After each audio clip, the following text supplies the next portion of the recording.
All right, so thanks so much for joining everyone. Our guest this week is Professor Donald Hoffman, who is Professor of Cognitive Sciences at is it UC Irvine, and just an amazing author of several books, including the Case Against Reality, How Evolution Hid the Truth from Our Eyes, and Visual Intelligence, how we create what we see.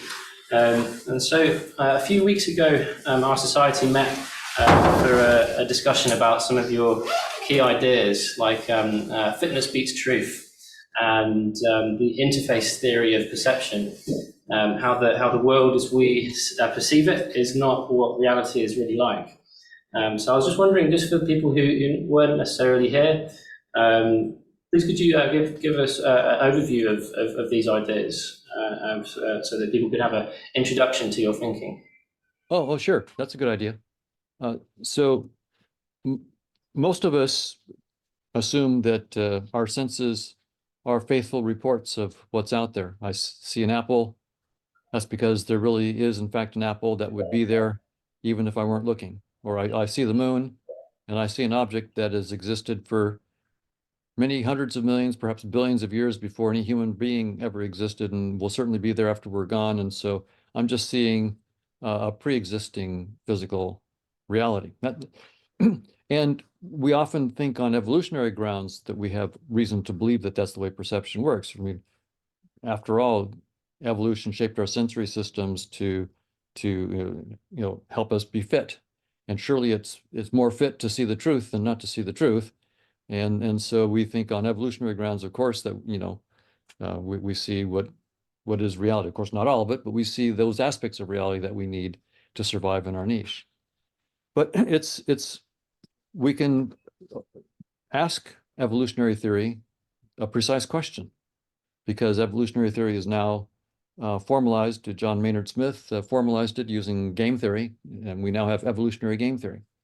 So we don't have to wave our hands anymore. We can actually ask precise mathematical questions and get theorems from evolutionary game theory. So the question we asked, Chetan Prakash and I and several other collaborators, was simply the question, what is the probability that evolution would shape sensory systems to see aspects of objective reality? And slightly more technically, assume that whatever reality is, for sake of this theorem, we can't assume we know what reality is, right? So we're going to have to say, so reality could have any structure you might imagine, a measurable structure, an order, a metric, a topology, whatever it might be.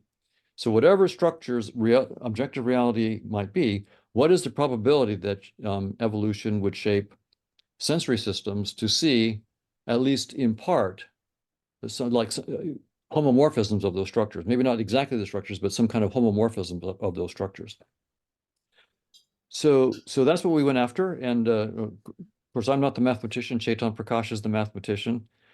So any credit for any big insights on the mathematics are due to Chetan, not to me.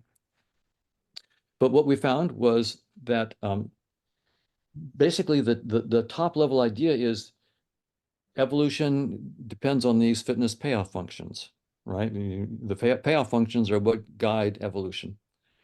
And the payoff functions depend, they're functions of the world, the state of the world, the organism, the state of the organism itself, its action, and so forth. So the organism, its state and its action, and the state of the world. So, and that's the domain of the function. The range would be some set of payoff values, say 1 to 1,000 or something like that. So, where 1 means you lose, you die, and 1,000 means that's the best payoff you could possibly get, right? So we have these payoff functions. And so the technical question is, what is the chance that a randomly chosen payoff function is a homomorphism of some structure in the domain? For example, a topology or a metric or a measurable structure or something like that. And you might say, well, how can you answer that question? What measure should we put on the space of of these payoff functions. Are some more likely than others? And what's interesting is evolutionary theory is indifferent. It doesn't say these are the kinds of payoff functions that are favored, right? So any potential payoff function has to be considered, at least given our current mathematical model of evolutionary game theory. So our current mathematical model of evolutionary game theory says put a uniform measure on the set of all possible payoff functions.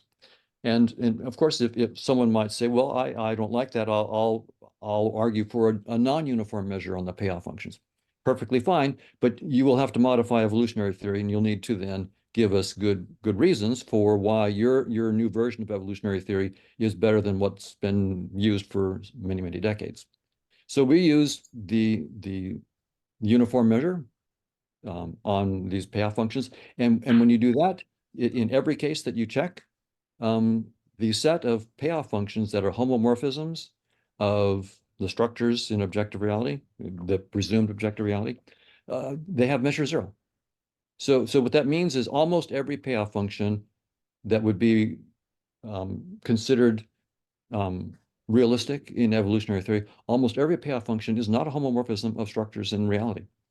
So that means it's going to be a real trick.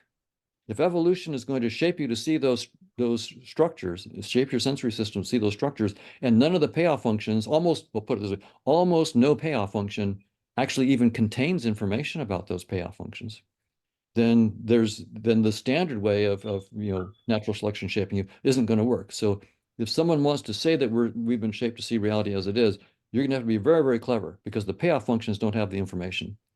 And even if you say, well, approximately, I mean, the payoff functions might be approximately homomorphism. Well, that's going to be a little bit of a trick mathematically. Even when we looked at approximate, in many cases, it was still very, very close to measure zero. But as soon as you go approximation, then the question is,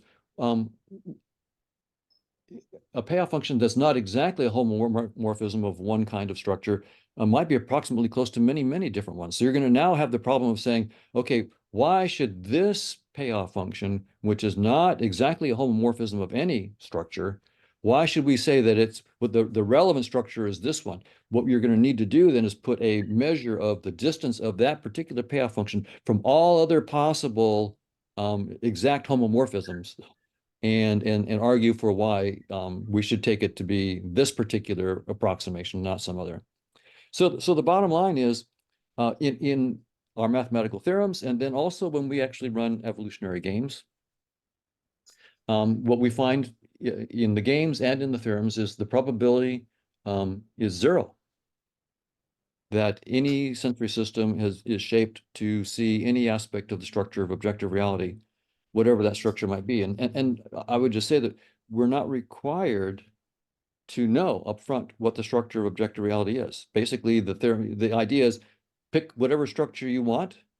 We'll then show that the set of payoff functions from the world having that structure into the payoff values, the set of homomorphisms will have measure zero. And the reason for that is actually quite simple. To be a homomorphism of some structure, the payoff functions have to satisfy equations. And that's the thing about equations, it's hard to satisfy them. Probability of a satisfying an equation is basically zero. So there is the layman's proof of the theorem. You don't need to be a real mathematician to realize, yeah, have a bunch of functions, which ones satisfy this equation? Almost none will satisfy this particular equation.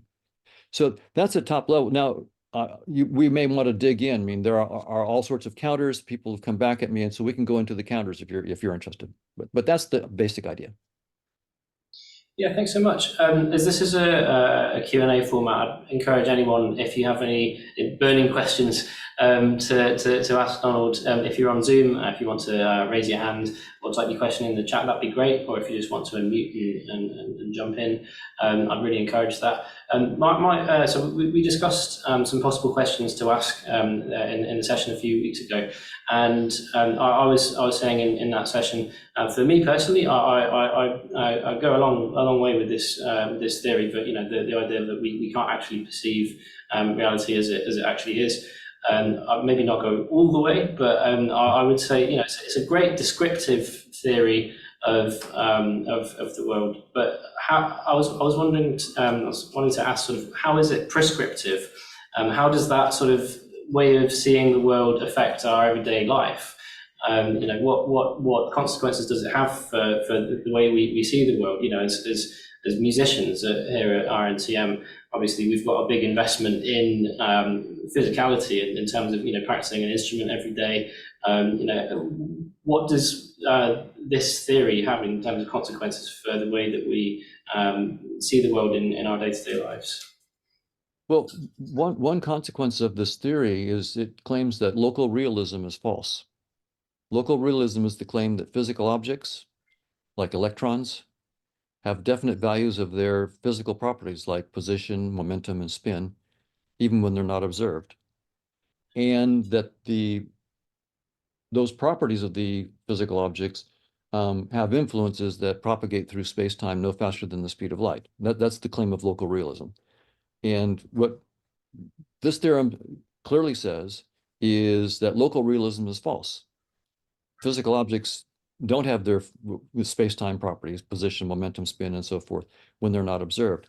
And it turns out that the very technology that we're using to talk right now depends on quantum theory, which entails, quantum theory basically says local realism is false. And the Nobel Prize in physics last year was given to Anton Zeilinger and John Clauser and Alan Aspect for decades of research, empirical research, confirming in experiments that local realism is false. So in some sense, all of our modern technology depends on local realism being false, which is the claim that evolution makes, which is stunningly the same as the claim that comes from physics and quantum theory combined with Einstein's theory of gravity.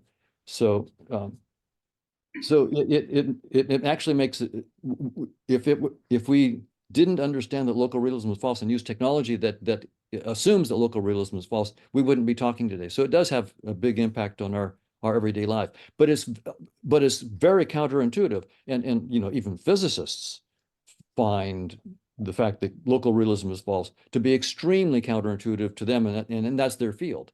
So we're all somehow wired up to believe we see the truth, and it's kicking and screaming that we're being dragged by our own best theories to say, well, maybe that intuition is deeply wrong. I'd like to open up to everyone else. Do you guys have any questions? Yes. Yeah, it was a really great introduction. It also kind of made me realize how much gaping holes I have in my understanding of this. And I would like to flesh a little bit of what you said regarding this, because I'm not an expert in the fields that have been I'm trespassing on fields I'm not an expert in. So if it sounds quite dumb, please forgive that. But the question is, I do also go along with it. I'm very happy to acknowledge the theory that we don't perceive reality as is, and our sense organs lie to us. In addition to my own understanding of science, I'm also a Buddhist, which also helps me go along much further on this journey in an intuitive sense as well. But as you said, I quite couldn't make the jump from, let's say, how you said that evolution does not has in no way shaped us to understand reality as is. How does that go towards the sense of local realism is false? Because because what I understood from the first concept was that I am not I'm not understanding reality as is. But when you say local realism, I'm taking it to mean that the very fact that something exists in my even outside of my awareness. How can I take the fact that my awareness is in condition to see reality, and then the shared reality that makes me think that something exists beyond just my own subjective experience? How can I take that to be completely false? I couldn't quite bridge the gap between those two. Great question. And I think that'll really help to clarify the whole position. So if evolution hasn't shaped us to see reality as it is, we are seeing something. What are we seeing? And a good metaphor for what we're seeing is just to think about it as a user interface. like the desktop of your laptop. Or if you like to play virtual reality games, like maybe it's like what you see in your headset when you're playing a virtual reality 3D game. Now, what you're in that kind of metaphor, what you're really interacting with is some supercomputer somewhere, and what you're really doing is toggling millions of voltages in a precise sequence very, very quickly, right? But that's not what you see. That's not the reality you see. You see, a steering wheel, a dashboard, and a gas pedal in the car that you're driving in say if you're playing Grand Theft Auto VR. So clearly in that kind of metaphor, the wheel that you see, the steering wheel, there's local realism is false about that. That wheel has no properties when you don't look, because in fact the wheel doesn't even exist when you don't look. It's only when you look in the right direction that you get the pixels on your headset that cause you to have the experience of a 3D wheel. So it's in that sense that all of a sudden you realize that local realism is false for all the space-time experience that you're having in your VR game. So that's how you make the bridge. So what I'm saying is space-time. Now, forget the VR. Now everyday life. You see a 3D world. It's a headset. What I'm saying is evolution gave us a headset, a VR headset. And we render the moon when we look at the moon. And when we look away, we garbage collect it and it's gone. So, so I'm saying that local realism not only applies to the microscopic, as most people think in quantum mechanics, only about the small. It's just quantum mechanics is, there is no aspect of physics where it says quantum mechanics has application only to 10 to the minus 10 centimeters, and beyond that, it's no longer quantum mechanics. There's no such thing. No one can make a line between where quantum mechanics holds and where it doesn't. So local realism is just plain false. And we have to learn to do that. But so the short answer to your question is evolution gave us a headset. The headset's not the truth, and that's why local realism is false. I think there's a question. Yeah. Thank you for the answer. I think There's a question in the chat from Trevor. Trevor, would you like to ask the question by unmuting? I think that'd be a lot more. Yes, thank you very much. Pleasure to meet you, Professor. I'd just like to ask you about the Japanese concept of N, which I believe is a grayness. And why I ask it is because I went to a lecture about the Fukushima survivors, and the people in that area were living in that area despite there being still radiation. They invented things like in their mythology, they had things like shape-shifting ghosts and various Shinto ancestors, that kind of thing, various kind of religious tokens. Does that necessarily have to be false in this text, or is there a way of making it? Or can it still be true? I mean, is that still a valid thought to have? Is there a choice factor there? Can you choose yourself what reality you want? That's a great question. Well, so the idea that we haven't been shaped to see reality as it is doesn't entail that, for example, in science, any theory goes, right? So most of our theories, in fact, most theories that people have come up with in human history about the way our space-time perception should work, the way the universe of our perceptions works, are wrong. They're badly wrong and provably wrong. So it takes a Newton or an Einstein or a Schrodinger to get it right, or to get something that's not deeply wrong, but is at least an interesting approximation. Now, if space-time were fundamental, if we actually were seeing reality as it is, and physicalism, space-time physicalism were true, then the probability of ghosts and Shinto kinds of things would probably be zero, right? That would rule it out. Now, given that I'm saying that space-time is just a headset, and we don't know what the reality is outside the headset, I have to be more circumspect and say, well, okay, before we could have just ruled out ghosts altogether. I might still be suspicious of ghosts, but now I can't rule them out. But I would, as a scientist, then say, well, as a scientist, I mean, we'd like to do science here. So give me your mathematically precise theory about ghosts outside of space-time and the predictions that it makes, and then I'll see if I believe your theory. And of course, no one's in a position right now to do that. And so as a scientist, so as just a lay person, a lay human being, I might say, look, I don't know. Maybe there are ghosts. I don't know. As a scientist, I would say there's absolutely no evidence. There's no theory even to make me take this thing seriously. So when we get a theory, I'll then look at the mathematics and see if we can make a test of it. So that's how I would, but I think the real point of your question is, does anything go? And the answer is no, right? As a scientist, I want to then give mathematically precise proposals about what is the nature of reality outside of our space-time headset, and also the exact mathematical projection of those structures into our space-time headset where I can make predictions. So I want to be very hard-nosed as a scientist about the whole thing. But of course, I also want to be open. I might be wrong. There may be ghosts, you know.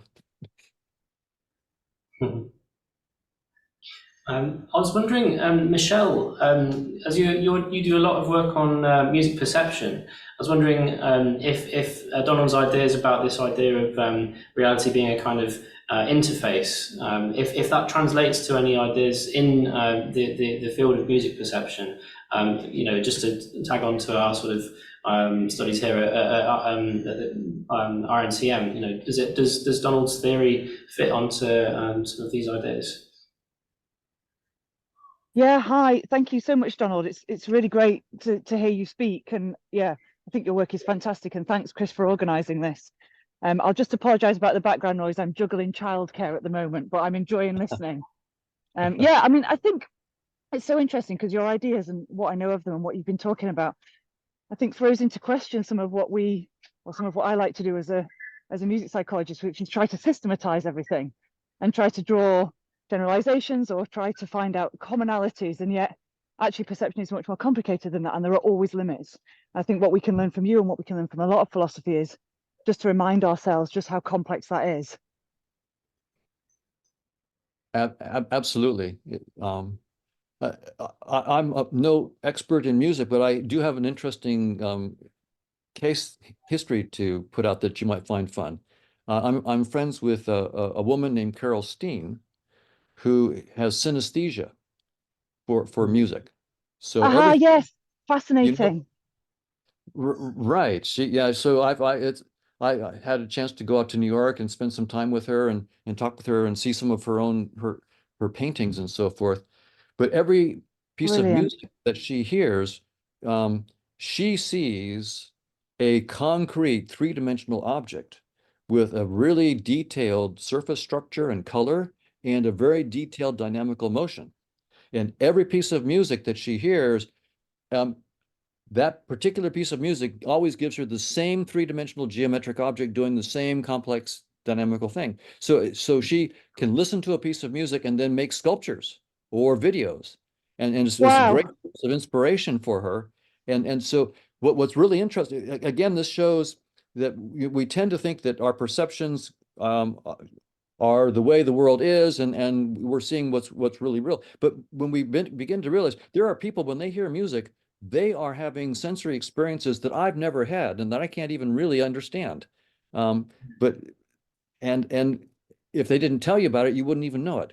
So the assumption that you and I are living in the same perceptual worlds is not to be taken for granted. It may not be the case. Our sensory worlds may be remarkably different, and yet we're able to communicate in a way that we think we're understanding each other. But if I could actually get inside your head and see what you're experiencing when you listen to a piece of music, I might be stunned that it's utterly different from mine. Fascinating. Thank you so much. Sorry, is it because they, under your hypothesis or theory, would it be that they have a different headset than the rest of us, or they have a slightly different headset, where the way they plug into the supercomputer, so to speak, is a little bit different to us, maybe? That's right. Or it could be like it's a Mac desktop versus a PC desktop, right? They're both user interfaces, but they're very, very different interfaces. They both get the job done, but you might like one better than the other, but they are different. And then when you go to a 3D interface, then they're very different than the flat interfaces that we have. So once you think about interfaces, you realize that there are tons and tons of different interfaces that could all get the job done. And in some sense, when we look at all the different animals around us, I see an ant, and then I see a caterpillar, and I see a bird, and so forth. I'm seeing them through my interface, right? That's I don't know what their world is like, but I'm seeing them through my interface. But my interface is giving me a hint that their interfaces are very, very different from mine. And caterpillars. So the caterpillar's headset is very different than Hoffman's headset, and the ant's headset is very different from both of ours. And so what we get is the sense that my way of seeing the world isn't the only way to see it. I can see thousands and thousands of different species, and my best guess is that every species has its own different kind of flavor of headset, and they're all surviving just fine in their own way. And so my way is not the best way to do it. I have a curious extension of your argument that I would like to present to you to see, because as you said, if each species has a headset that the members of the species share, how programmable or customizable, or rather how easy to condition is this headset? Because right now in this world, and it's more pronounced in a country like I'm assuming in USA, but also all over the internet sphere, that we see people having different sense of what reality is, and often having a bridge between two ends of a spectrum. That it's very hard to bridge. For like, there are people out there who believe in diametrically opposite things about this world than I do, and it seems quite hard to reach them through logic or even words, because even when presented with what I consider to be ironclad logic, they don't seem to change this reality, which often has made me think that what they see might be quite different to what I see in general.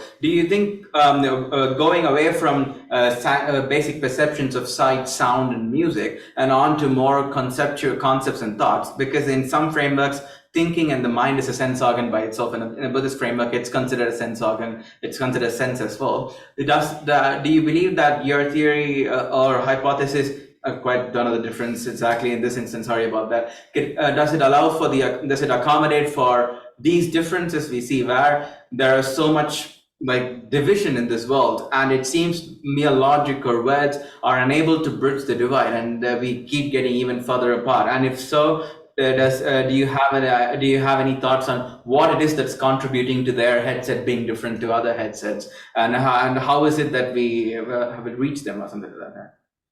That's a great question. And there's two different directions of answer that we could look at. One would be just standard evolutionary theory, but the other will be just what are scientific theories more generally. So on the standard evolutionary theory, it's in evolutionary psychology. So again, I'm just bracketing. What I'm about to tell you is within the framework of Darwin's theory and evolutionary psychology. So that's what I'm about to use that theory to respond to you. And then I'll step outside of that in a moment. As a scientist, it's all I do is I talk about the implications of theories. Okay.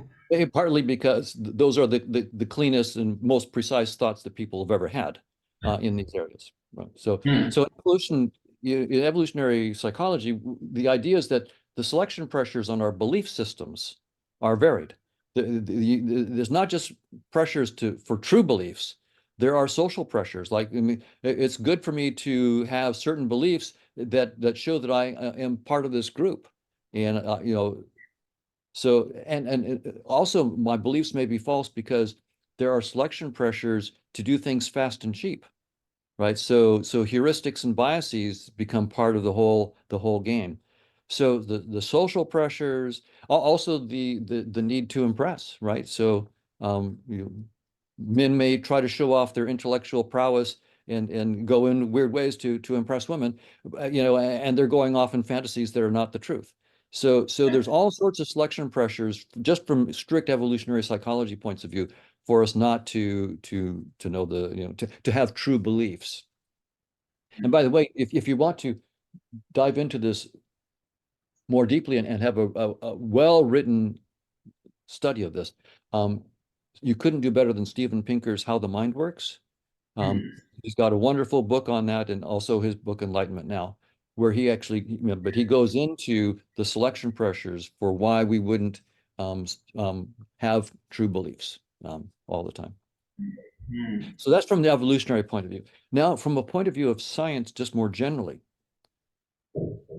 scientific theories make assumptions and say, if you grant me these assumptions, I'll explain these phenomena. There is and never will be a theory of there is not now and never will be a theory of everything, right? Scientists talk about getting a theory of everything, but that cannot happen in principle, because a scientific theory at best could be a theory of everything except its assumptions, because it's just not explaining its assumptions, it's assuming its assumptions. And you might say, well, that's not a problem. I can give you a deeper theory which explains those assumptions. Indeed, you can. And that indeed, that's what science is about. But the new theory will have its own assumptions. And this goes on ad infinitum. So my take on it is, first, science is one of the best tools, in fact, probably the best intellectual tool humanity has, period. So I'm not putting down science. I am a scientist. I love science.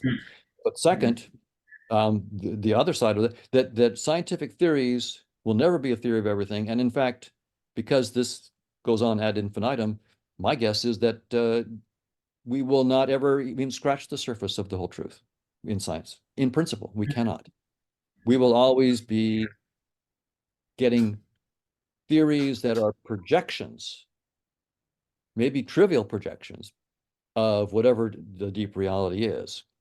At best, our theories would be theories of good projections. I don't know, but they may just be theories of trivial projections. Maybe all we can get are trivial projections of whatever this deep reality is. And that's all our science can do. But we'll never have a theory of everything. So in that sense, there's a deeper sense in which we wanted to say, there's a sense in which none of our beliefs may be true. Even our best scientific beliefs may be true. They may be deeply false and only true in part of a perspective. It's like, the blind man and the elephant, right? Yeah, it's true that this feels like a tail, and it's true that this feels like a tree trunk, but it's not true that you know the whole elephant. And that may be what we're stuck with in our scientific theories. I can see that Chris Burke has his hand up. Would you like to ask a question, Chris? Good evening. Can you hear me? Yes, it's a little bit hard, so go slow because the audio is a little bit hard. Well, I have the same problems because my hearing isn't very good. So apologize for that. I just say I really liked your book, and I actually agreed with half of it. So it's very good art, I think. Well, thank you. What you were just saying a little while ago about our theory being like projection, that's a very interesting thing, because I agree with you about your demolition of physicalism. I think, and the efficacy of science. I agree with all that. What I couldn't understand about the conscious realism theory was that if we are located on our interface, if we are within our headset, if you like, how can we make any ontological claims at all?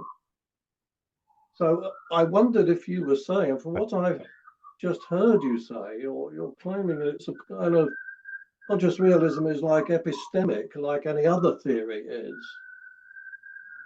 rather than any kind of ontological claim. And I didn't get that from your book. My fault, maybe, but I didn't get it. Can you clear that up? Absolutely. So the way I would put it is that the conscious realism is a ontological proposal, but I don't necessarily believe it. Right? I'm just saying, why not? As a scientist, here, my theory at best is going to be a theory of a projection of reality and not the theory of reality. So whatever reality is, it's going to transcend my theory and every other theory. So this is great for scientists. It means we have infinite job security. right? It's Well, wonderful. well, in that case, I agree with about 3/4 of your book now. Um, the other aspect of your theory that I found very interesting and intriguing, and I didn't agree with, is the idea of the essential non-perception of consciousness in what we regard as non-conscious entities, like the stone that you mentioned, that particular thing. And you said that it is a pointer to a living world of conscious experiences, no less vibrant than my own, just far more obscured by the limitations of the icon. Now, you're saying that the non-consciousness is an aspect of the interface. Right. That's a very, very bold claim indeed. And I don't see how, once again, that can be proposed successfully from inside your headset. We only have the interface. How do we know how it functions? Great question. Great questions. And there's a couple levels of discussion that I think will be helpful on that. First level would be, right now I'm looking at you through a Zoom screen. And there are certain pixels of your face that are giving me access to, an understanding of what you're thinking, what you're experiencing, and so forth. But there are also pixels of walls and desks and so forth behind you, and those pixels have a very different dynamics than the pixels of your face, and they're giving me no insight into any consciousness whatsoever. So I've got right now I'm in front of me, I have pixel correlates of your consciousness in certain parts of in other places I have pixel correlates of something that doesn't seem conscious. Now, I could go and say, aha, well, these pixels right here, those pixels are correlated with consciousness. So I need to figure out what is it about the dynamics of those pixels that creates the consciousness. Well, that would be stupid. Pixels don't create consciousness. They just tell me that they're just messengers. They're not the creators of the consciousness. They're just the messengers. Yeah. And it's the limits. It's the limits of my my well, put it this way: the pixels that are correlated aren't creating the consciousness. So now take this to our whole headset, right? And now I'm not looking at you through a Zoom screen. I'm looking at you flat on. Well, I'm still using a headset. And there are quote unquote pixels in my headset, which are the pixels of your face, and then the pixels of the things around me. Some of the pixels are giving me insight into your conscious experiences and conscious experiences more generally, and others are not. Once again, for me to say that this part of my headset is conscious and this part is not conscious is, I think, just a mistake. The same as saying these pixels on my Zoom screen are conscious and those are not. So that's one reason why I want to say even the distinction that we make between living and non-living is not principled. It's an artifact of the limits of our headset. But I'll stop. You want to say something? Well, thanks very much for that. But I'm ontological agnostic, and I don't tell reality how it should be. So that's the thing that I criticize about the psychism that you're advocating, simply because I don't think that one needs to do that. But I did enjoy your description of it, so thank you very much. Well, yeah, my pleasure. And talking with you tonight.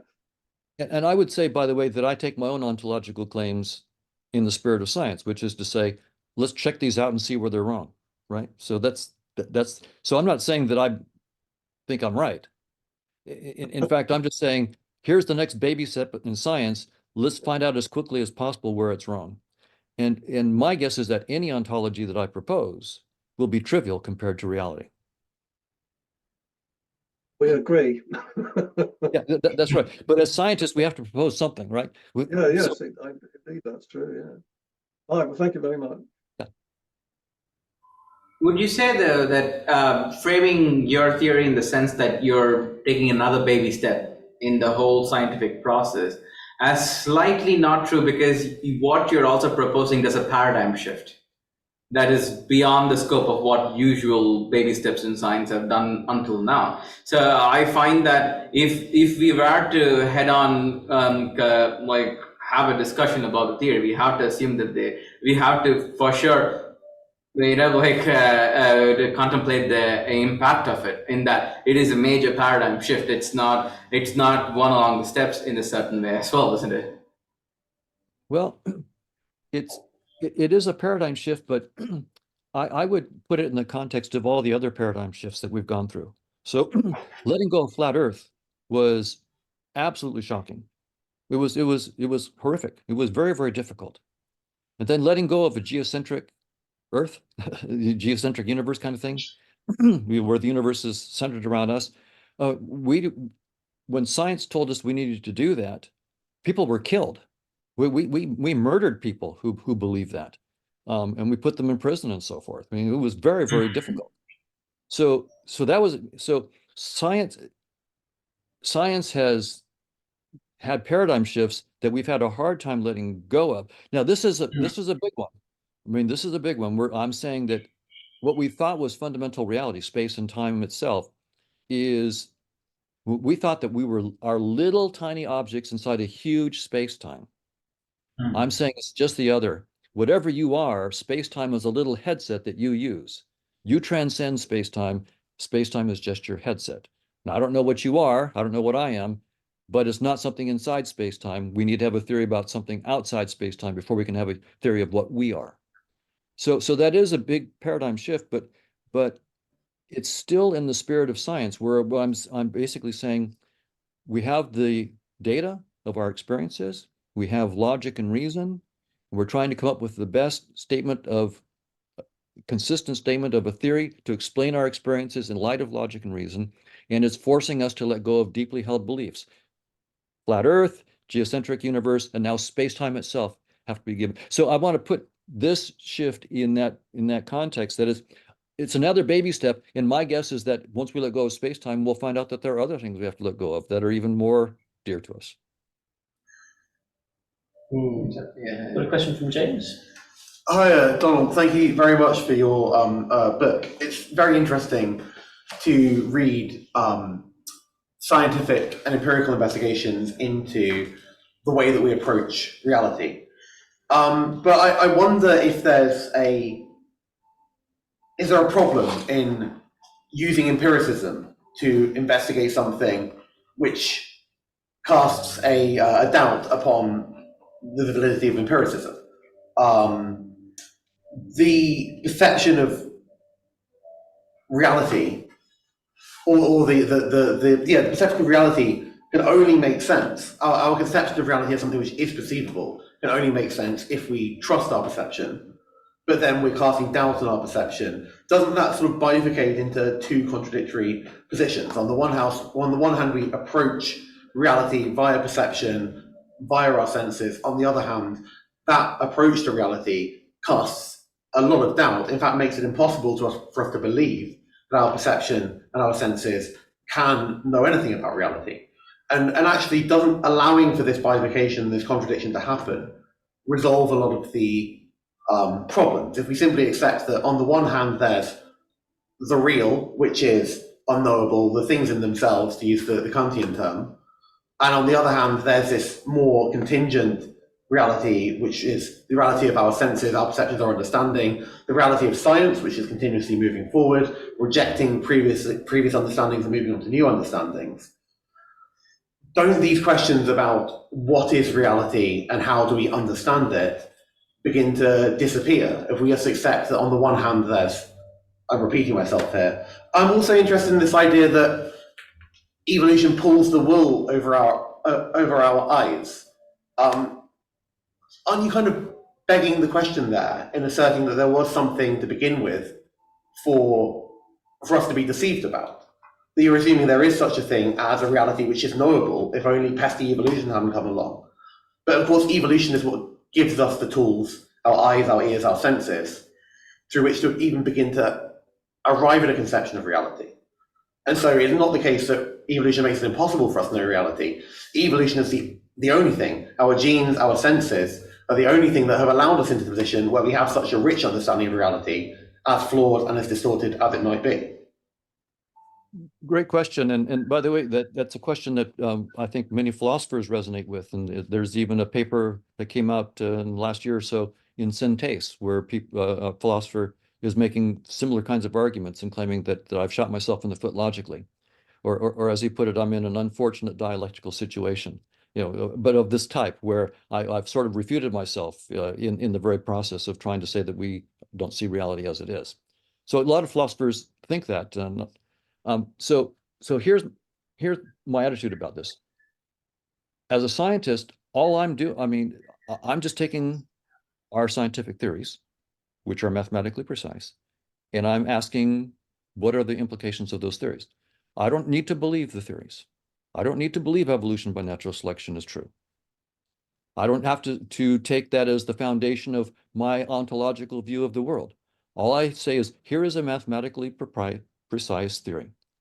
It says that there are things called payoff functions, and these payoff functions govern the evolution of our senses.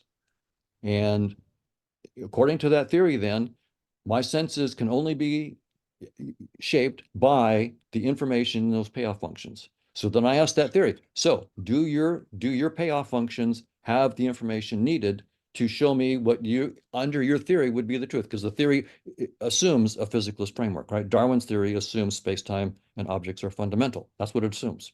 It says there are organisms that fight for resources in space and time. So it's assuming that ontology, it's giving us this mathematics, and I just ask, so how consistent is that theory on its own? Turns out it refutes itself. It says that the assumptions that there are physical objects in space and time is almost surely not true given the mathematical structure of the theory. But now you might say, well, science in general doesn't do that. So what's going on here? It does. Let's go to Einstein.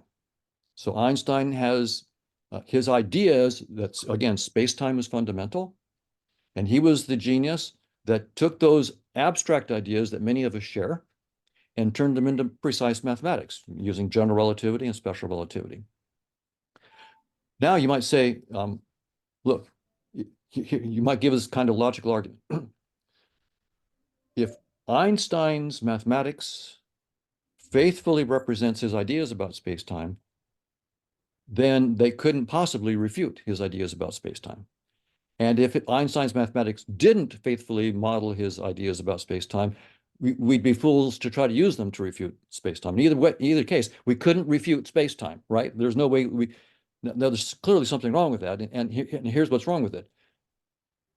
Einstein's mathematical statement does refute space-time, okay? And here's why. Every theory starts with assumptions. And the mathematics we write down is a formalization of those assumptions. Every set of assumptions has a scope of explanatory power and the limits of its explanatory power. For Einstein's theory, the scope is incredible. Much of modern technology and science is based on the wonderful scope of Einstein's theory. The limits are 10 to the minus 33 centimeters and 10 to the minus 43 seconds. At that point, the so-called Planck scale, mathematics tells us that Einstein's idea about space-time falls apart completely. There's nothing more to it. That's the way science always works. It's not the exception, it's the rule. You tell us your assumptions, and these are sort of like ontological assumptions. There is space-time. And then you put it down mathematically.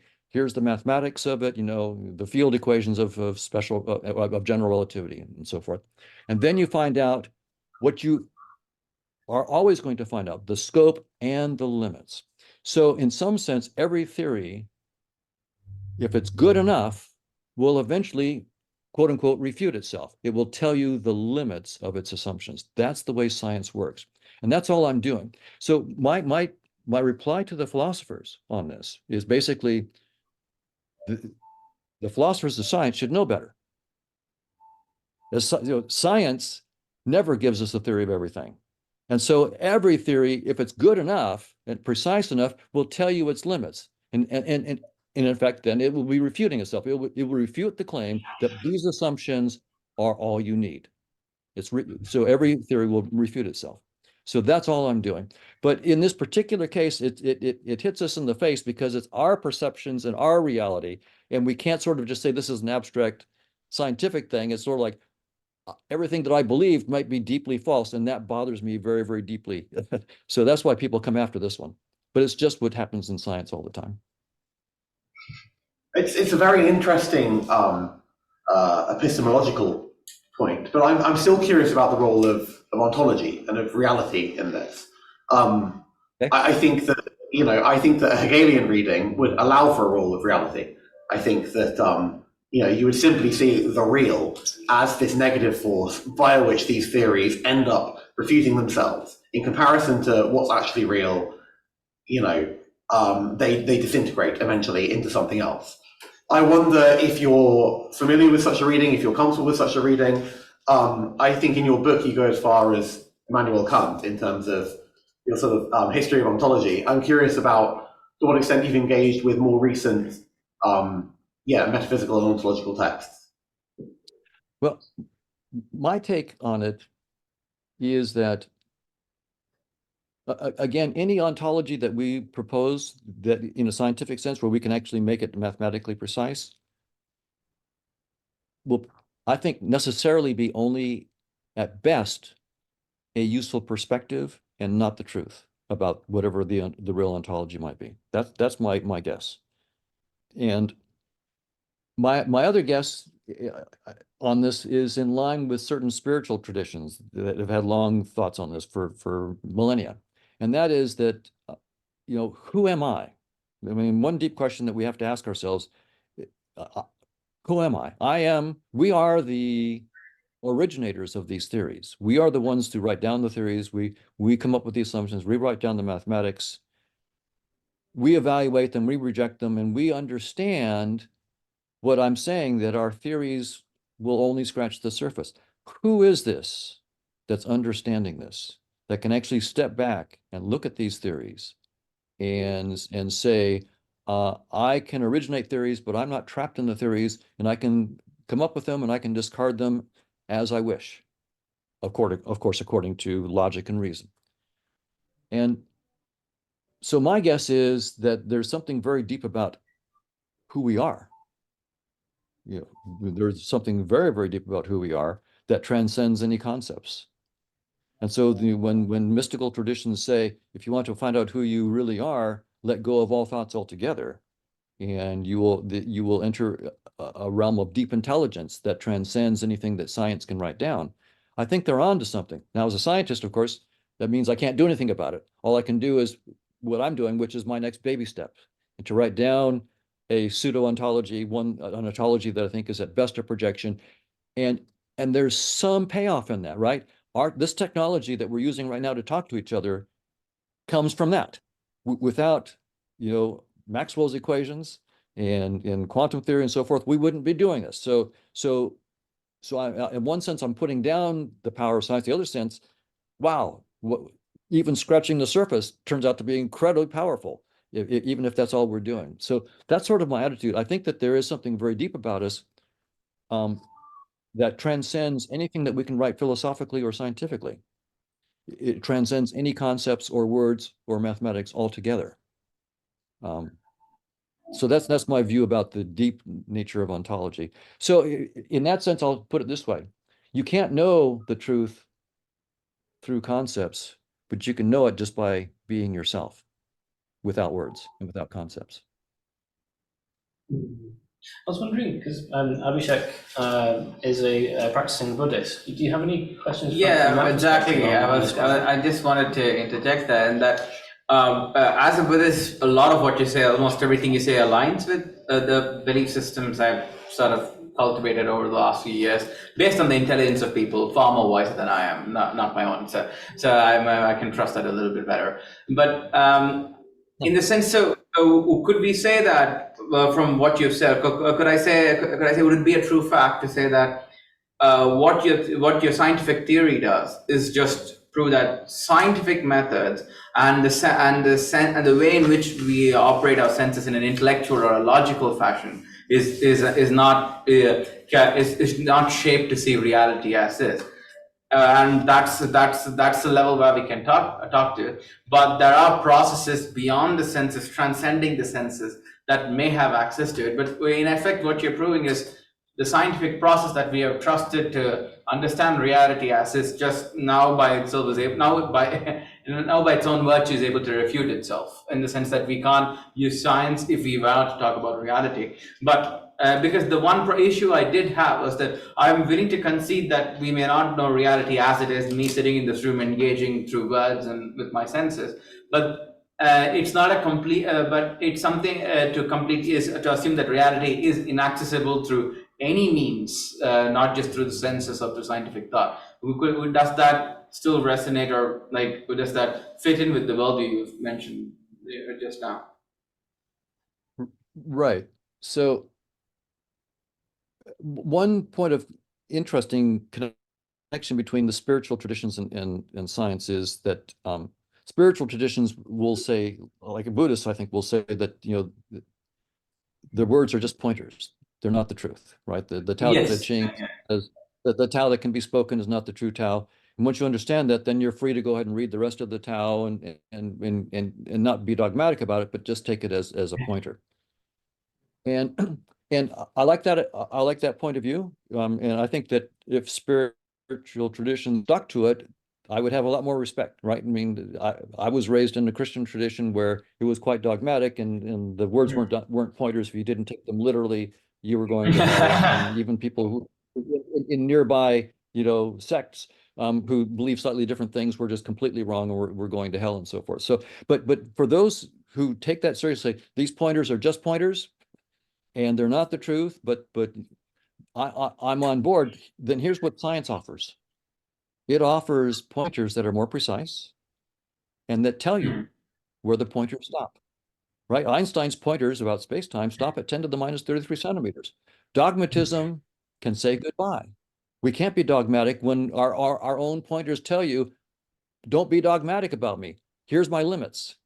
So that's what I would love to see in the scientific spirituality is, and I think that will happen. That eventually science and spirituality will meet. There'll be, of course, a lot of consternation because there's a lot of things. I mean, for scientists, we have to let go of space-time. That hurts. Most of my colleagues are not willing to go there yet, and most of them think I'm a nut for going there. But flat Earth, people who let go of flat Earth were the nuts for a while on the planet. You know, you have to go through that. It's part of the growing pains. So we will let go of space-time. Probably not in my lifetime, and I'll have to just be the nut during my lifetime. But eventually, that it will be nuts to think that space-time was anything but a headset. So we're going to, I think, science and spirituality will start to have a rapprochement. And we will, the spiritual traditions have already been outside of space-time, right? They're saying, you know, space-time isn't the fundamental reality. And so they're saying to the scientists that are starting to go there, well, welcome to the party. You're a little bit late. We've been out here outside of space-time for quite a while.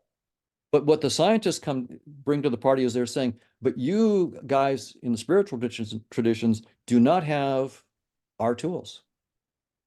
We have very precise mathematical theories. We have very, very precise experimental techniques. We know how to make pointers that tell you they're pointers and tell you their limits. Let's get together. We'll give you our tools of experiments and pointers, and we will take whatever insights we can get from your meditation and so forth about the nature of what the realm outside of space-time. So I see the two actually helping each other tremendously, but it'll be a shock to the system, and it probably won't happen in my lifetime. But I think it will happen because the scientific evidence that space-time is not fundamental is just flat out clear. So we're going to have to let go of space-time. Most of my colleagues who study consciousness are not willing to do that yet. They're brilliant, but they're all physicalists and reductionists, and you know, if they're geniuses. Many of them, they're good friends. They're geniuses. If you could solve it with physicalism and reductionism, they would have done it already. They've been at it for decades. They would have done it. But they haven't done it. And whenever I get into a conference with them, they know the question I'm going to ask them and say, okay, great. So integrated information theory. So what is the Q shape, the pattern of integrated information that must be the taste of chocolate or the smell of garlic or any conscious experience? Can you give me one? Can you give me one conscious experience where you've had success? Oh, you're batting 0. I see.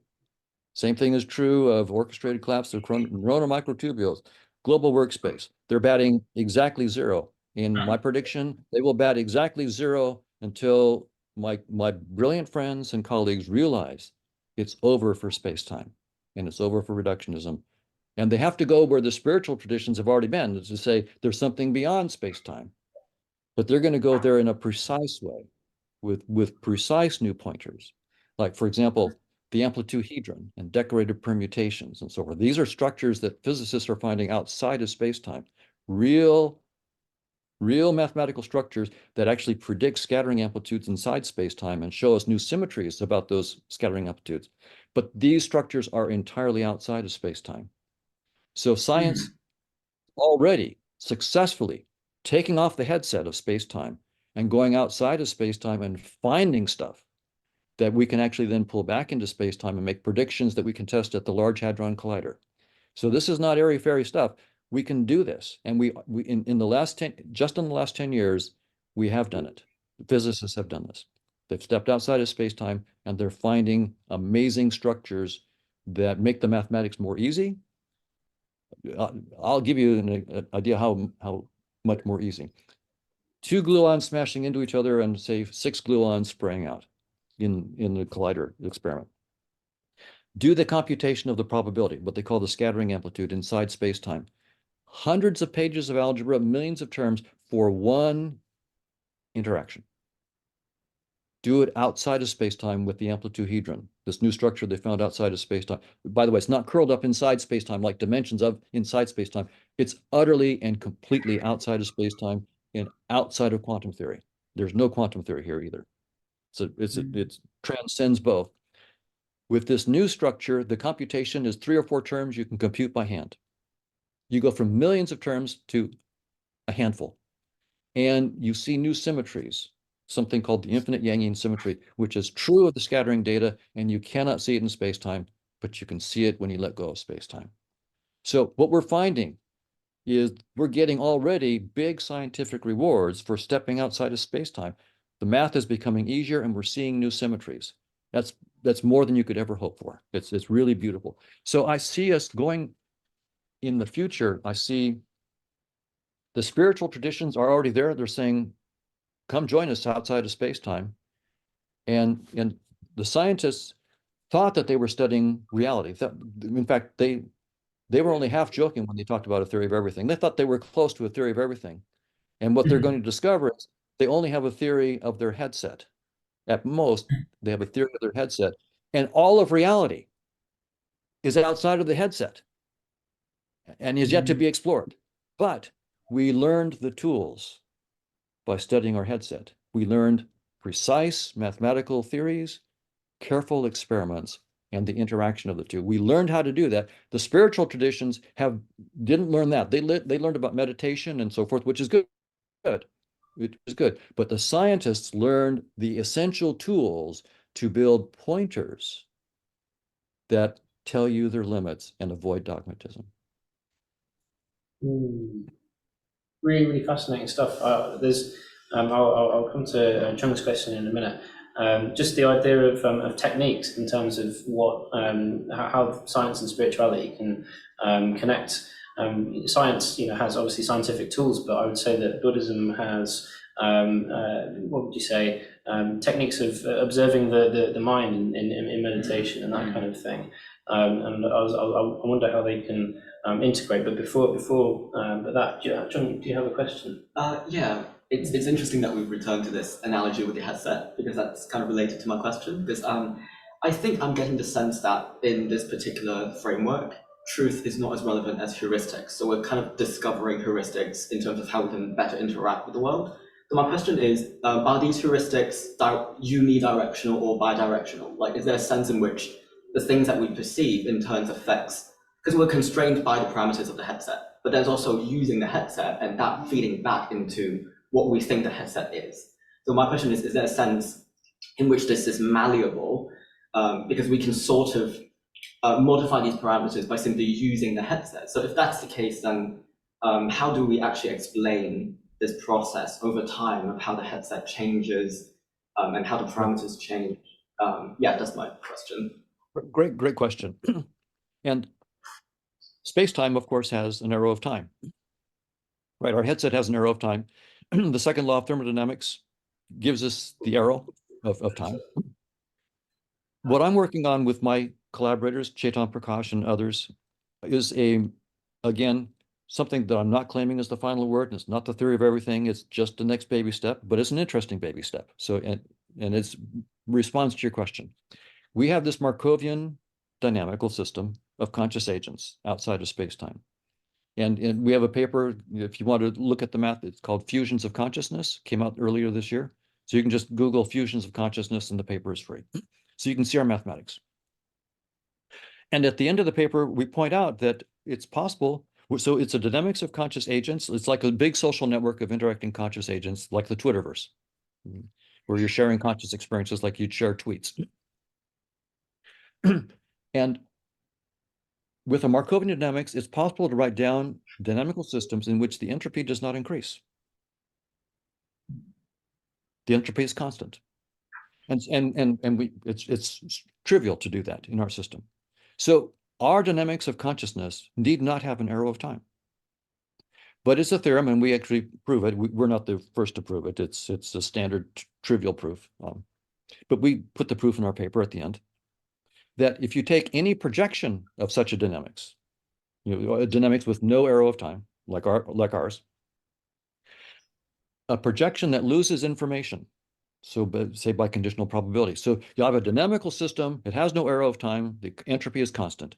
I get a new dynamical system by projecting the original one and losing a little bit of information. When you do that, the projected dynamics will have an arrow of time. It will have increasing entropy. Now, so what that means is, think about evolution in space-time.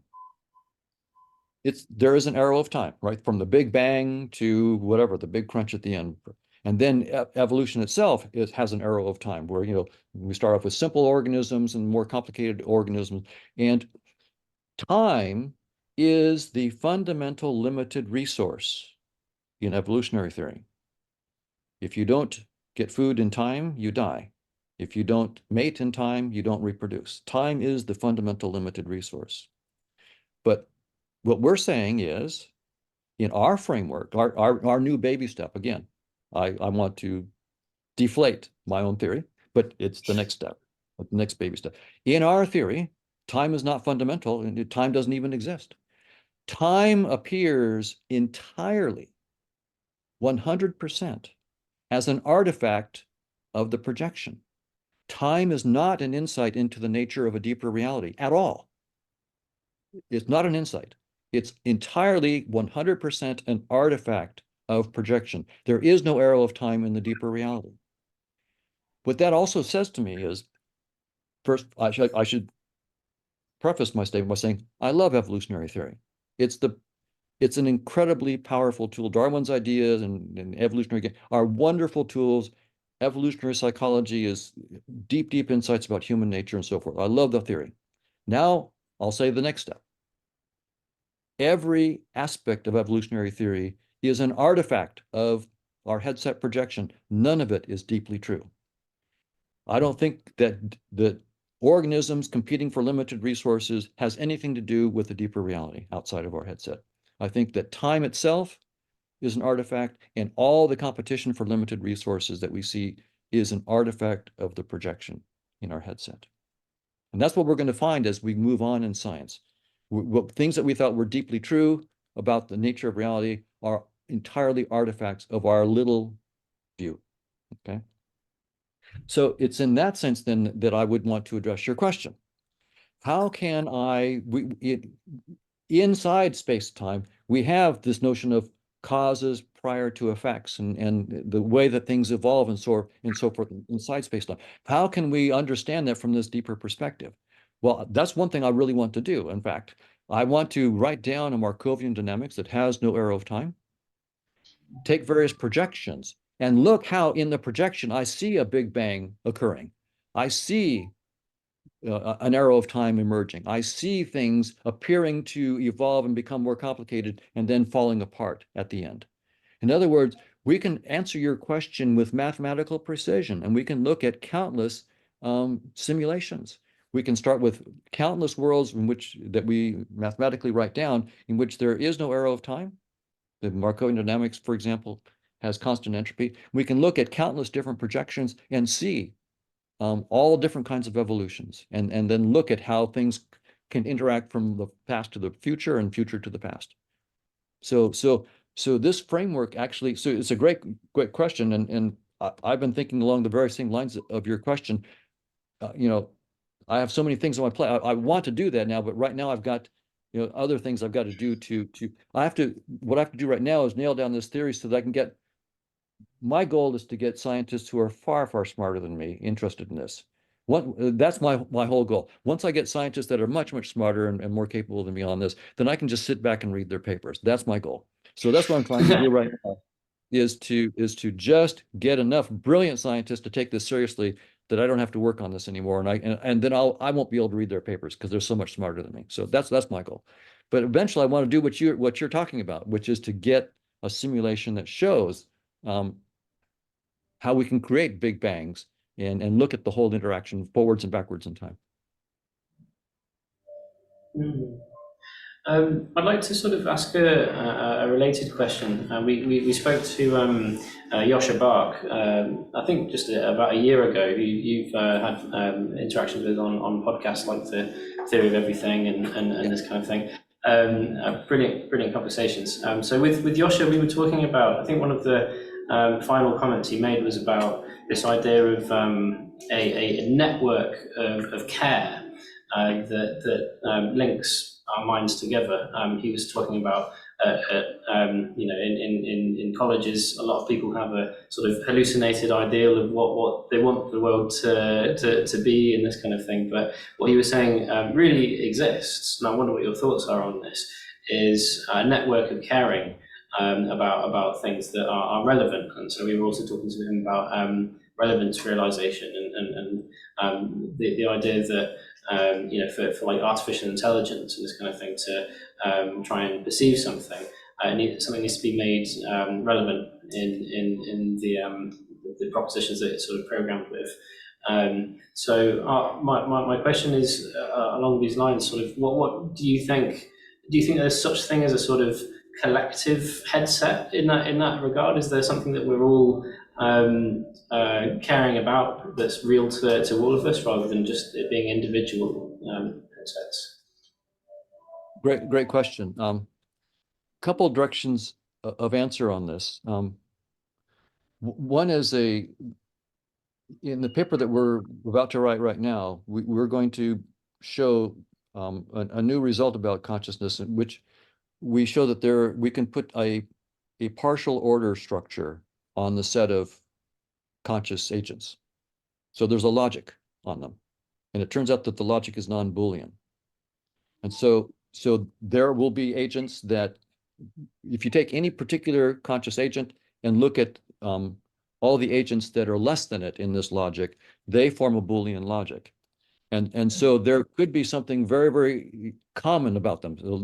They might actually have a lot of ideas, and they might be empathetic. They'll be very interesting to see. But then there are some conscious agents that are utterly unrelated.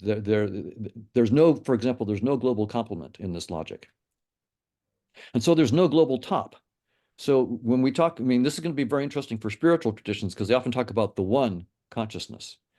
And there may be some sense in which we should talk about the one consciousness, but when the logic is not Boolean and there's no single top consciousness in the logic, it's going to be a much, much richer concept of the one than most of us intuitively have. So here's a case where I think mathematics is going to come back and give spiritual traditions something really, really deep to think about when they start thinking about the one. Because typically our imagination goes to mostly a Boolean logic with some top element, that one element at the top as the one, and that's not complicated enough. Whatever the one, and by the way, I wouldn't say that the logic we're proposing is the final word, but it's not going to be any less complicated than our logic. It's surely going to be, if anything, more complicated than our logic. So again, it's the next baby step, and this baby step is a big one because it's blowing away, I think, most of our ideas about what we mean by the one consciousness, right? So I think that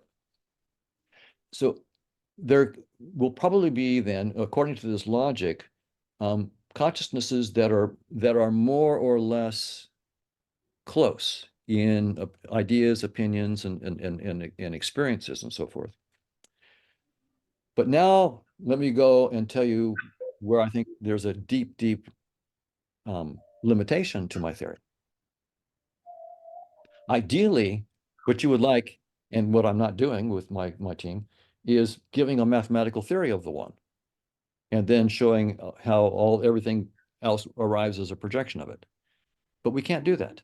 We can't do that. And in fact, our own theory tells us that we can't do that. So we have all these little conscious agents, right?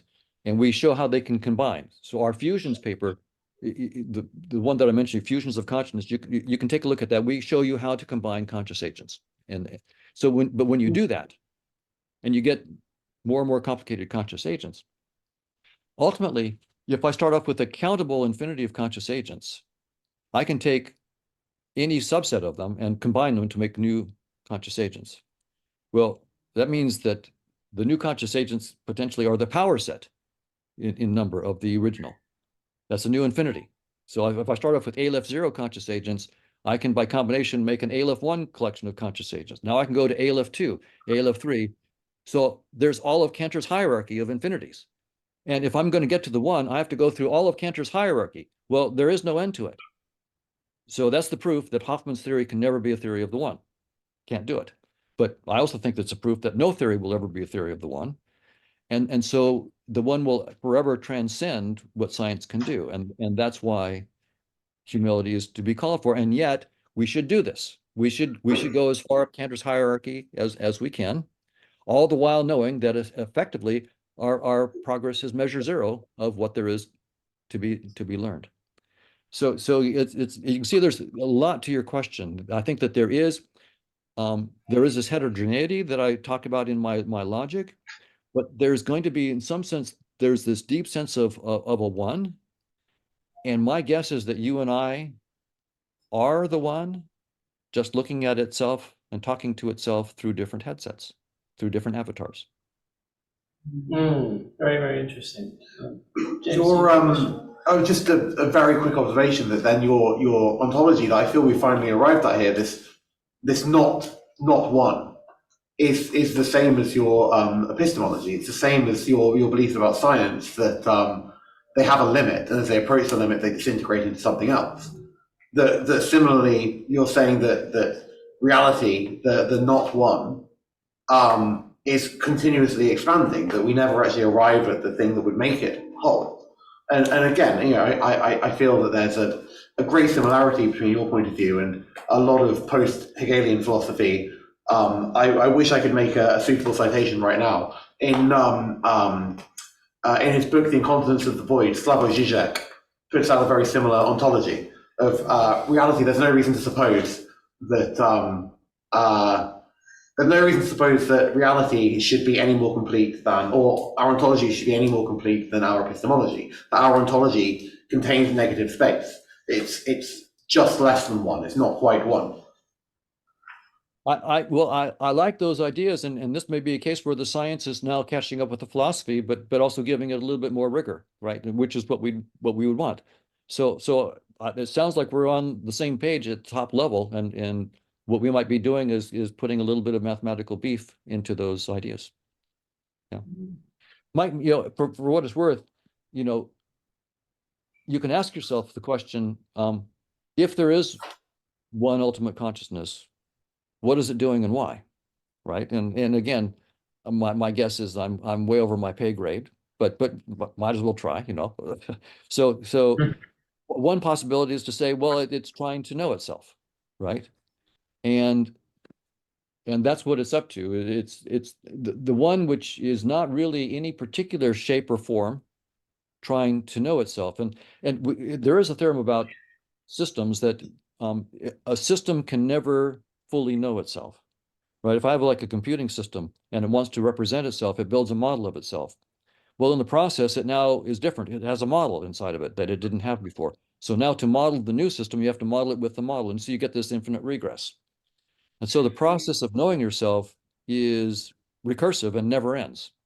And so perhaps something like that might extend to the one. Of course, I mean, there's infinities involved here that may take my logic and throw it apart. I don't know. But perhaps something might survive, and maybe the one is quote unquote forever in the process of knowing itself. But as I pointed out, the one is timeless. At least in principle, it could be. We could write down a Markovian dynamics that's timeless. So everything that I'm doing right now and saying may be an artifact of me still having in my mind in the grip of a progression in time. And if I could escape that, maybe I could write down a dynamical system of self-exploration outside of time that would just make bogus everything I've just said. So, but the nice thing is, we can go out there and do the mathematics and see. So I'm sort of exploring the space here with you conceptually, and we'll see where the mathematics takes us. I wonder if I could ask a very tangential question, sort of almost apropos of nothing, but just to bring you back to your book for a second. I'm really curious in the chapter on beauty, how you describe beauty as, and maybe I'm asking this because I'm a student at a music college, and therefore it's perhaps more relevant to the kind of things that I do every day. You describe beauty as being a kind of a conceptual substitution for genetic forces to reproduce with suitable mates. I was slightly confused as to whether this is a different kind of beauty than, say, the beauty that we see when we look at a sunset or when we listen to a piece of music. Is it the case that I'm somehow, my desire to reproduce is being falsely activated by the sunset? Or which may be, you know, is a Freudian position that I'm happy to consider. But or I wondered if there were two different kinds of beauty that you're discussing there. That's a great question. Actually, even the one that caused you to laugh is taken seriously by evolutionary theorists in the following sense, right? If you look at landscapes, images or paintings of landscapes, photographs, you'll find that there are commonalities between ones that people really like and ones that they like less. And one evolutionary theory about these is that the ones that we like the best are the ones that show us an environment in which we have a better chance to survive. You know, trees and forests, but not dense around me. A nice wood. You want a scene where I'm up on a hill, I have a nice view. In other words, I can see enemies coming. I can also see prey. I want a few trees, but I want to be in a forest because that's dangerous. So there's trees out. There's a river, but I'm not flooded. I don't want to be flooded. So I want a river. I want it to wind around and disappear. That says that there's that possibilities for exploration. So there's also, but so there are commonalities. And now again, as I said, evolutionary theory is the theory of our headset. And it's a really good theory of our headset. I don't think it's deeply true, but inside space-time, there's nothing that competes with it. If you want to understand human emotions, human behavior, human decision-making, I think there's nothing that science has at all that can compete with evolutionary theory. And that's why I spend so much time on it in my book. Not because I think it's the final word. I don't. I think it's an artifact. But inside our headset, it gets the headset game right very, very, very nicely. So the very same, when you look at a human being, as I mentioned in the book, right, what you do is you inspect dozens and dozens of cues subconsciously. You're looking at the texture of the skin, the eyes, the body, the quality of the voice. All that stuff is going unconsciously into an algorithm that is computing the reproductive potential of this person. That just happens automatically. So when you look at a scene, the evolutionary potential, the danger, or the possible resources that are available to you, that is automatically picked up by you, and it affects how you just perceive a scene and how you react emotionally to a scene, and whether you think it's beautiful or not. So the answer, I think, is yes. That kind of emotional beauty response, and probably the same thing in music. I think if we go and look at music, we would find a very deep evolutionary understanding of many of the things that we like in music. I want to ask a question on this, because a question that I've liked to ask a lot of our musical guests, and it's been quite a challenging question, is what is taste? You know, what is musical taste? Like we refer to people as, oh, they've got good taste in music, this kind of thing. Like what would be the evolutionary perspective on the development of artistic taste in terms of, you know, our relationship to musical beauty? Well, I think that there'd be two directions of evolutionary explanation on this. One would be along the lines I was just talking about, that some notion of harmonious music would correspond to maybe sounds in nature that were signifying safety, resources, mates, and so forth, right? So there would be that one aspect of it. But there could also, let me just think for a minute.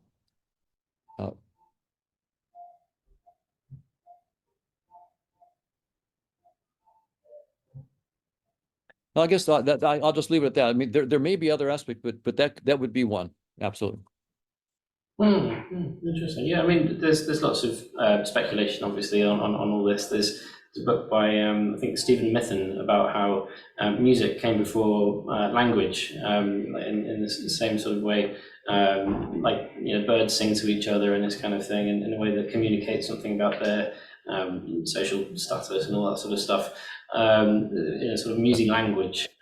But just, yeah, in this sort of a related question, how does language affect our perception of the world? We talk about in the RNCM have a philosophy reading group as well, and we talked about how ideology and language shapes our perception of the way we see the world. How does sort of as a tie on to that question, how does language affect the way that we make things relevant and see reality? Great. On the music thing, I'll just mention that there is in addition to the raw, does the music sort of conjure up things that were evolutionarily good for us, right? You know, safety and so forth. There could also be the social aspect, right? Maybe just like we could have false beliefs, but they serve as a social binding. We all share the same false belief together. We could also share the same musical tastes, right? And we could say, well, you know, we love rap music, and you just love classical music or whatever. So there could be a social aspect that also shapes what you feel that you like in music, and maybe it does really shape what you do like in music. Maybe you really like rap music better than classical or you know or jazz or whatever it might be because of your social group that you're in. So there could be that aspect of it. Also, I think familiarity is another thing that figures into what we like and what we don't like. The familiar is safe, and therefore, in some sense, evolutionarily we might find it evolutionary to our advantage to like that because we know that's safe. It's familiar. But language, again, it plays the social role, of course. I mean, it binds us. It binds people that share the same language together in a way that, in fact, gets us separated if we don't have the same language. There's some extreme versions of this. There's the so-called Whorf hypothesis that says, in some sense, language changes how you can actually think and perceive. My guess is that goes a little bit too far. There may be some little effects of that, but it's my understanding of the studies on the Whorf hypothesis is that it's definitely the strong version of it is not confirmed.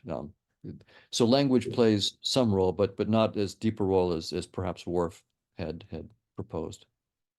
But language is incredibly powerful, right? I mean, look what we're doing here. We're having a really interesting conversation about, you know, the nature of the what might be beyond our perceptions of space and time. That's pretty incredible that we can actually be talking intelligently about what might transcend anything that we've ever seen or heard inside space and time, and actually perhaps even make sense as we're doing it. So that's an incredibly powerful tool. But then mathematics, in some sense, is the ultimate language, because there you get so precise that you actually then know exactly what the limits of what you're saying are. Mathematics is an incredible gift. I mean, so we talked earlier, the spiritual traditions have used language for pointers into things in the spiritual realm. And the problem has been that the language pointers are not precise enough to tell you clearly what their limits are. And as a result, it's easy to become dogmatic about your pointers and to get into religious fights over my way of saying it, your way of saying it. The power of mathematical language is the language itself tells you the precise scope and limits of that statement. So I look forward to that, actually. That's one thing when we talk with computers, right? There are computer programming languages, but those are really formal languages. Noam Chomsky, who was very famous for his innovations in understanding human language, is also revered in computer science. I mean, the Chomsky hierarchy is there in computer science. Much of what we know about writing computer languages comes from the formal rewrite rules of Chomsky and so forth. And when I was an undergrad at UCLA, I wrote a compiler. Before we wrote the compiler, we learned about Chomsky's hierarchy and automata theory and so forth, and that is how that mathematics is how we learned to give language to computers, and then allowed computers to talk back to us. And now with ChatGPT, we're getting, for example, incredible things back. But we first had to train the hardware to learn to talk with us in this very precise language. So very powerful. If only having mathematics as your primary language lends itself to evolutionary fitness, it would be a much more peaceful world in a certain sense, rather than us hanging on to words and linguistics in a certain, and like language as we know it in a certain way. Yes, but although we know from our unfortunate history that what the mathematics has done is it allowed us to make nuclear bombs that have put the whole world in peril, right? So it's a two-edged sword, and no, but it might have led us to us developing it, but the very fact we used it was because of the fact that we were divided by our dogmatic beliefs. Yeah, in a sense. Absolutely, I completely agree with you. Yeah, in fact, it's interesting what the spiritual traditions tell us is that what I said earlier, which is that it's really just the one talking to itself through different avatars. And so in some sense, I mean, I'm just talking to myself and you're just talking to yourself because we are the same. So, you know, like when Christianity says love your neighbor as yourself, well, that's because your neighbor is yourself. And once you understand that your neighbor is yourself, that is the foundation for genuine society, right? I think that is the real foundation for genuine society and real communication, is to realize I don't need to treat you as though you were myself. I need to recognize the fact that that's me just looking at myself through a different avatar. Now, how do I want to interact with it? That is so interesting, because that gives a really incredible scientific way of talking about meditations, like the metta meditation. If you look at Theravada Buddhism, the underlying principle of loving kindness meditation is to start with yourself. And they make it very clear from the ancient times in which it's been noted is that you have to start with yourself and only then progress outward, if we can use spatial terms here. But that it was always hard for me to explain. It made sense once I was guided into the practice, and after a while, but I could never really explain it to people as to why it has to. This actually quite gives me a language model in which there is a potential to communicate that, where you have to start with yourself because everything is yourself in a certain sense. Well, that's wonderful. And that's exactly the kind of interaction between science and spirituality I want to really see happen going forward. And notice that the problem here is not recognizing a headset for a headset. We have taken space-time as being fundamental reality. And in that space-time, your body is utterly distinct and separate from my body, and you are separate from me in that ontology. So of course you're different from me, and you're separate from me, and we're not the same. But now when I realize space-time isn't the reality, I'm not a little object in space-time. Space-time is a little headset that I'm using. That changes the whole thing. Okay, so that other person there is not separate from me. That's just my headset version. That's another avatar of what? Another avatar of me. And so this new scientific revolution, I think, will have the chance to actually transform humanity's interaction with itself when we really deeply understand that our best science tells me that person, regardless of their color, regardless of their language, regardless of their nationality, is just me with a different headset, a different avatar. Yeah. And we realize that this is not just some BS that I'm learning in Sunday school or whatever. This is what our best science is telling us. That will then begin to have a real effect on how humans interact with each other. Be a science of non-duality, which is That's exactly right. I think just to bring it back to my first question, this is the prescriptive aspect of this theory, that there is both elements of something that is describing the world as it is, and something that prescribes something as a sort of ethic for that world. I was wondering, just on this point of related to your ideas of mathematics and it being a very precise language. I've been told that when Plato and other philosophers, really wanted to make a really killer point, they'd use something like geometry to try and illustrate the argument. I just on that point, in terms of, so I know a lot of the RNCM students who have been part of this society are interested in the topic of hot topic of psychedelics and how they affect the mind in terms of like techniques that you're talking about to try and see what the headset is made of, if you like. What is the effect, do you think, from an evolutionary perspective, of psychedelics on the headset? Well, that's a great question, and of course there are many psychedelics, and probably there's as many different effects as there are different kinds of psychedelics. And my guess is that in many cases they just screw things up, and you shouldn't take them too seriously. But in other cases, maybe like DMT and so forth, where people have systematic experiences where they have guides and that seem to be taking them different places, and then pick up where they left off in the last trip and are teaching you. For all I know, and again, I'm speaking with little confidence right now, right? Because as a scientist, all I can say is the theory that I'm working on with conscious agents certainly allows this kind of thing. It certainly allows the interaction with conscious agents outside my headset and maybe systematic interactions and so forth. It also allows that drugs could just be addling my interface and nothing more than addling my interface. So, but probably both are going on. But so I can't dismiss the possibility of this kind of thing, that of meeting real new consciousnesses outside of space-time. But as a scientist, of course, I have to take any particular claim with deep skepticism until I have really, really strong evidence to the contrary. So, but at least if I were a physicalist, I would say it's ruled out completely. Now, since I'm not a physicalist, I can't rule it out completely, but I still have to be completely hard-nosed.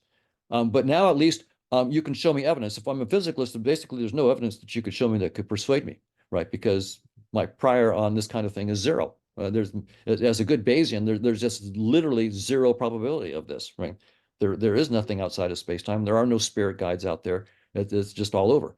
But in this new framework in which consciousness is fundamental, my prior probability is no longer zero. Therefore, my posterior might not be zero. If you give me enough evidence, then I might say, yes, you've now given me, in DMT, for example, clear evidence of interactions with real conscious entities, not just addling the brain. We'll see. We'll see. But we have to be hard-nosed. As scientists, my attitude is always be hard-nosed. We are inveterate self-deceptors. We've got maybe about 10 minutes left, so just maybe a few questions if anyone's got any burning questions. I think, James, you had your hand up. Yeah, I've got a slightly probing question that I can provide some context here if required, but I'm just going to sort of dive straight in and see if it yields anything. Do I exist without my headset? Do I exist without the interface? Why should I believe that there is a me if I'm only identifying me via the headset? That's a great question. It's one that the spiritual traditions also talk about. The I. Well, first, Descartes famously said, "I think, therefore I am," right? And Jean-Paul Sartre later on said he noticed that the I that says I am is not the same I that says I think. Right? They can't be, but he didn't go further than that. And so I think that those two different I's are the core to your question. There is the I that says I am, and there's the I that says I think. That I think is the egoic me that says I'm 6'2", weigh such and such, have brown eyes, and so forth. And I have these goals in my life. That's the I think. But there's the I am, and that just takes on the different headsets. It takes on the various I think headsets, but the I am is the same I am. So the I am is a construction of the thinking. The I am is just as doubtful as the anything else which emerges from the headsets. Well, so the I am, we're using words to say I am. Okay, so those words in this case should be taken only as a pointer to something that really transcends any words. So the I think is much less sophisticated. It's all my hopes, desires, dreams, my self memories, and so forth. But this I am is that reality that transcends any science. Whereas the I think is a proper target of science. The I am is that which I'm proposing is ultimately the one that does the science, but could never itself be captured by the science that it does.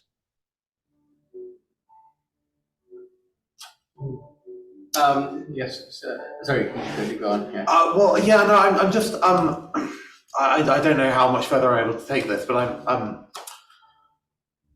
the French psychoanalyst Jacques Lacan says that entry into language is our entry into subjectivity.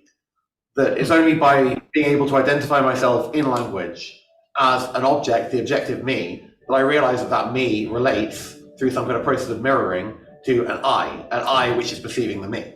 And so the object comes first. The I only ever emerges as, this sort of transcendental phantasm, which is not, and I suppose my question is, do we really need that in order to know anything? Does it matter whether the subjective I actually exists at all?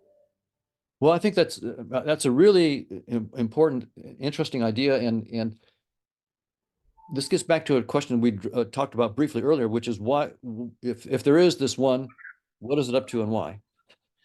And why is it doing this? Here it is plunging itself into 8 billion human forms, having them fight each other, kill each other, help each other, mate with each other, and so what's going on here? And it might be that if what the deep I is doing is getting to know itself by plunging itself into a perspective. I am Don Hoffman, 6'2", born such and such, so forth. And then waking up and realizing, no, I'm not that. I'm not Don Hoffman. I'm not, that's just my avatar. That's not me. And so what the one does is it knows itself by knowing what it's not. In 8 billion humans, oh, I'm not that, I'm not that. 8 billion, trillions of ants, how many gophers, how many squirrels, and it knows itself by knowing what it's not. And so so I like the Lacan's idea that in some sense this process of without plunging into the realm of duality, the non-dual could never know itself.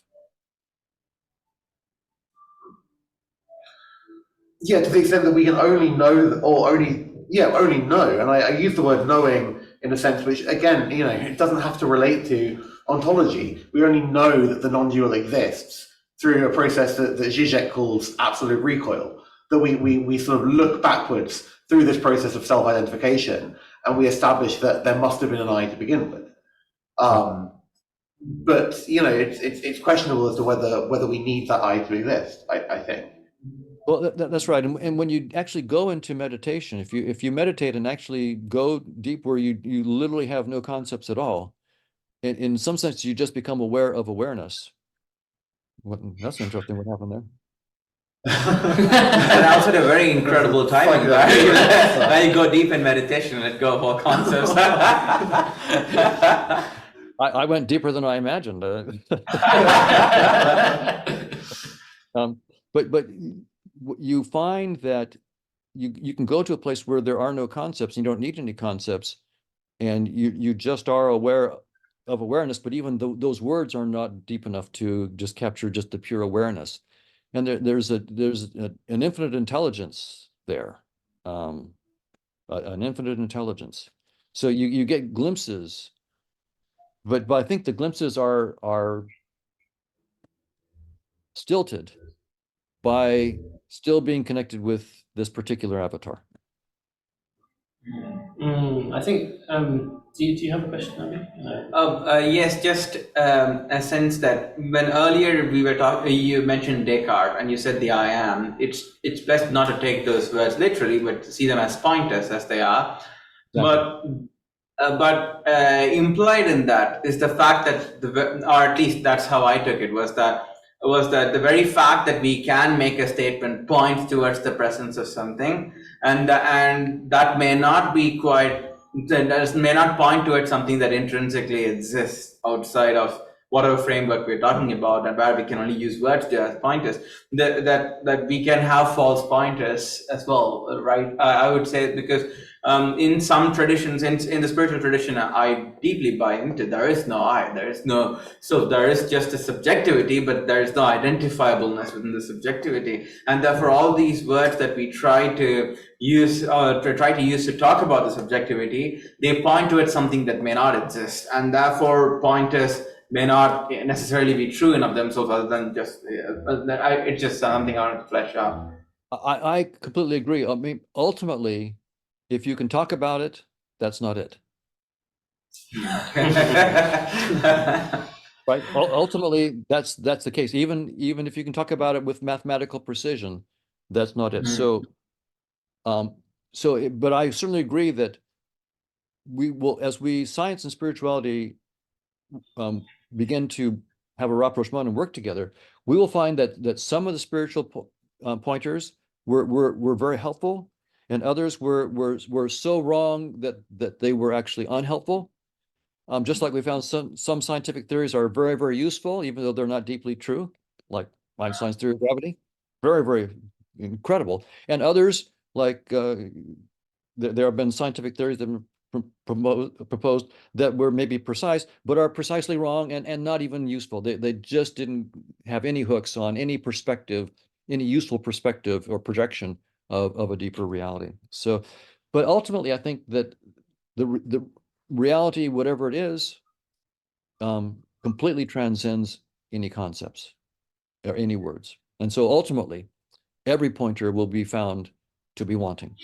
And that's another way, what I said earlier, which is there is no scientific theory of everything, period.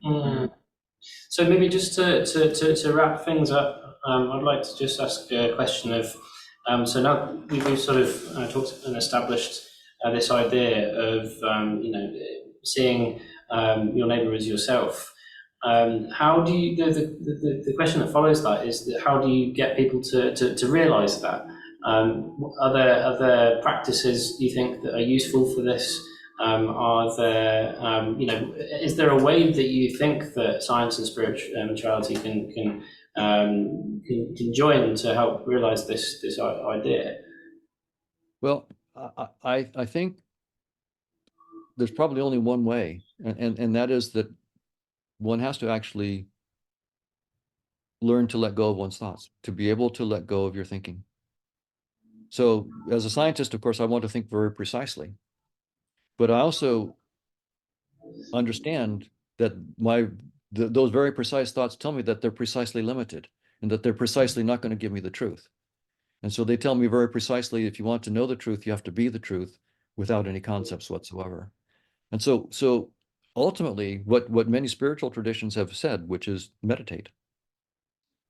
Sit there in silence and be in utter silence. And then bring that into your interactions with people. If you bring in your interactions with other people a complete silence. I'm not going to bring my prior expectations, my beliefs, my prejudices. I'm going to put them all aside. I'm going to be here present with this person without any prior expectations or whatever. And just in silence, without thinking, listen to them. That is the beginning of actual true human interaction, true human communication.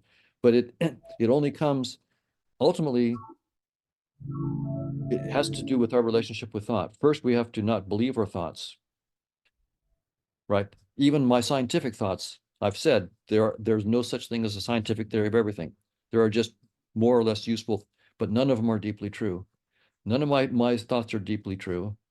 If I want to know the truth, I have to stand in complete and utter silence. And then I am the truth, and I can actually then perceive the truth of the other person. And that is when love will happen. So ultimately, this is an argument about love. Ultimately, love is recognizing that the other is yourself. We've come to the end of the discussion. I think. Thank you very much for this. It's been wonderful. Thank you for your kind invitation and the wonderful questions. Great to talk with you. Thank you. Likewise. Thank you very much, Donald. Bye. Bye-bye. Bye-bye.